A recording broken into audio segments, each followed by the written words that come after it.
Hi guys, and welcome to Burns Cook. And I'm hoping that everyone is doing good today and in good health. At ngayong araw na ito, samahan niyo ako magluto ng panibago na namang putahe. At ito'y napakasimple at healthy para sa inyong katawan. And today, we will be cooking Ginisang Pechay or Sauteed Pechay. Napakasimple nitong lutuin at masarap pa. Kaya, bago natin gawin ito, panuorin niyo muna ang intro ng Burns Channel.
Our ingredients for sauteed pechay or sauteed bok-choy: we have 1 tablespoon of oyster sauce, 2 tablespoons of oil. You can use canola oil, sesame oil, or olive oil.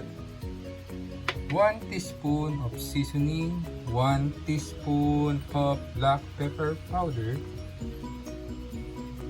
3 whole tomatoes chopped, 1 whole red onion chopped, 5 cloves of garlic, 2 tablespoons of soy sauce, 1/4 pork, and lastly are shredded petchay leaves and stalk about 2 centimeter width. Or you can substitute with bok choy.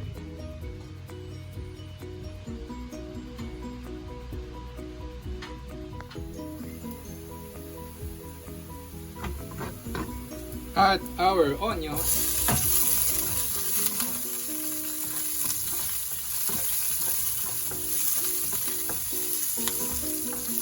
Add our tomatoes.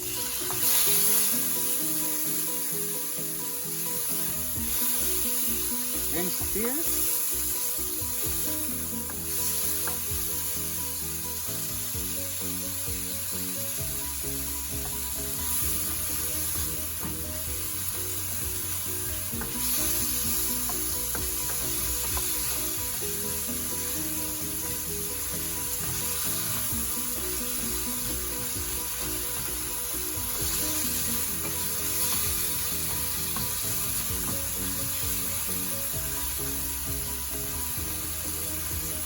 And then add our tiny pork slices, or you can use minced pork. Sauté.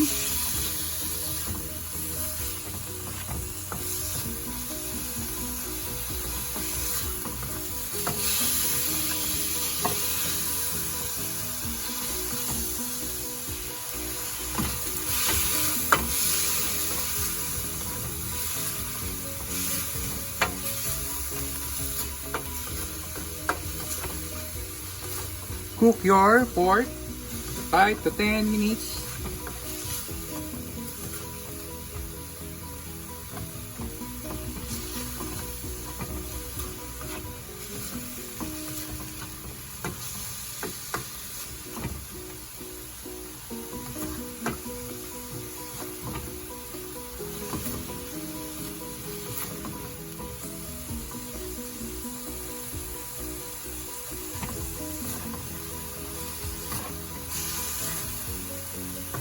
Then add our pepper.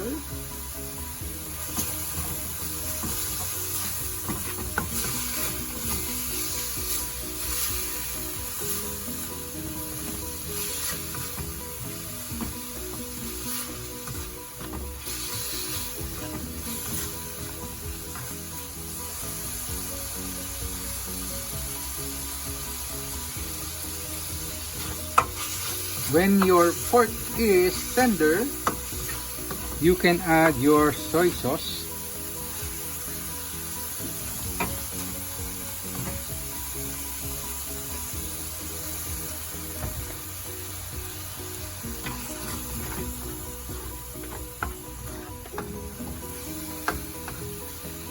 Then add your oyster sauce.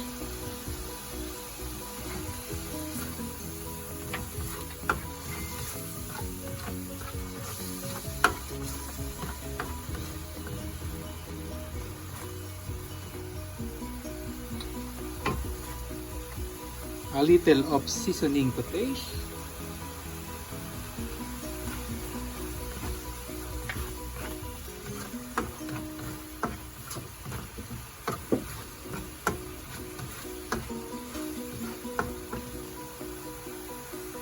And then first add your petchay stalks or your bok choy stock.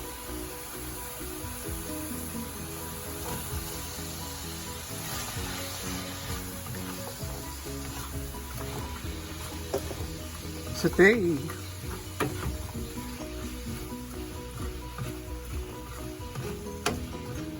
Continue to stir at high fire or high heat.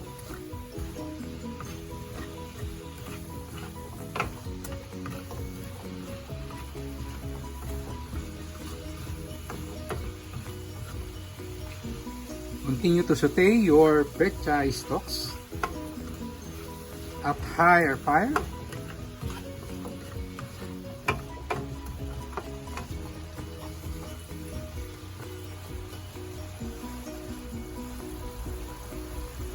After 3 minutes of saute, add your petchay leaves.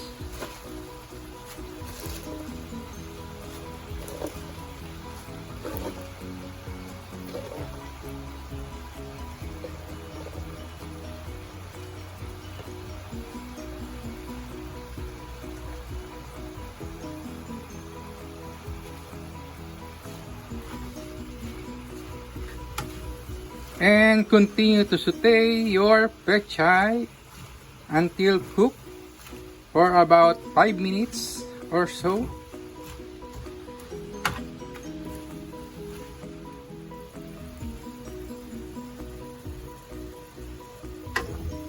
Saute your petchay continuously.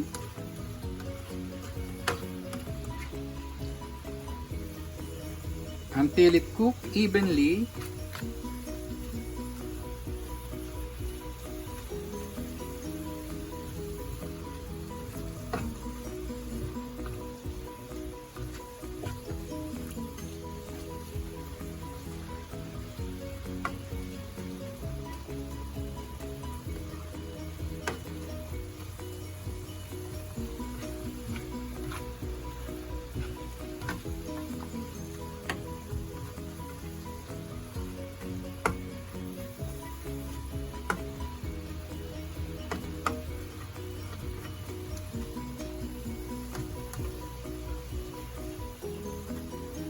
And don't forget to like, share, and subscribe to my channel.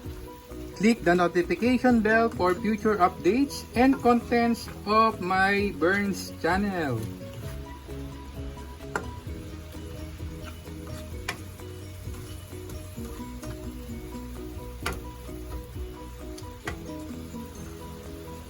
And we're done cooking our sauteed pechay or sauted bok choy. Serve it with steamed rice.